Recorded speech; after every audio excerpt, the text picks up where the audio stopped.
Hello বন্ধুরা, welcome to my YouTube channel. আজকে আমরা অন্নপূর্ণা যোজনার ফর্ম ফিল আপ দেখব।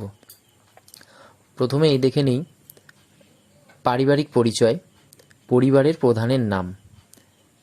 এখানে পরিবারের প্রধানের নাম লিখবেন।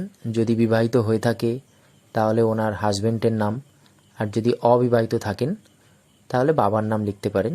আর যদি কারো বাবা অথবা হাজব্যান্ড না থেকে থাকে, তিনি যদি সিঙ্গেল হন, তাহলে পরিবারের প্রধান তিনি নিজেই। তারপরে জন্ম তারিখ লিখবেন আধার কার্ড অনুযায়ী। ওই পরিবারের প্রধান যদি মহিলা হয়ে থাকেন তাহলে মহিলায় টিক মারবেন, আর যদি পুরুষ হয়ে থাকে তাহলে পুরুষটাই টিক চিহ্ন মারবেন। পরিবারের প্রধানের আধার নম্বর দিয়ে দেবেন। তারপর যদি ডিজিটাল রেশন কার্ড আইডি থাকে তাহলে আইডি দেবেন, অবশ্যই আছে আইডি সবারই। পরিবারের সদস্য সংখ্যায় লিখবেন, 2 হলে 2, 3 হলে 3, যার যেমন। ঠিকানা লিখবেন স্থায়ী ঠিকানা, প্রত্যেকের যার যেমন ঠিকানা হয় সেই ঠিকানা লিখবেন। ফোন নম্বর দিয়ে দেবেন তারপরে যোগাযোগ করার জন্য। আধার নম্বরের সঙ্গে যুক্ত মোবাইল নম্বরটাই দেবেন। তারপরে 9 নম্বরে আছে পরিবারের প্রধান।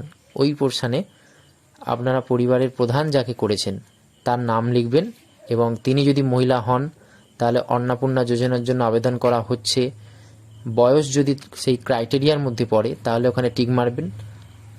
আর যদি না হয়ে থাকে, উনি যদি পুরুষ হয়ে থাকেন তাহলে ওখানে কিছু করার দরকার নেই। তারপর সদস্য 1, তারপরে আপনাদের প্রত্যেকের যে সদস্য আছে সেই সদস্যের নাম লিখবেন, জন্ম তারিখ, লিঙ্গ এবং পরিবারের প্রধানের সঙ্গে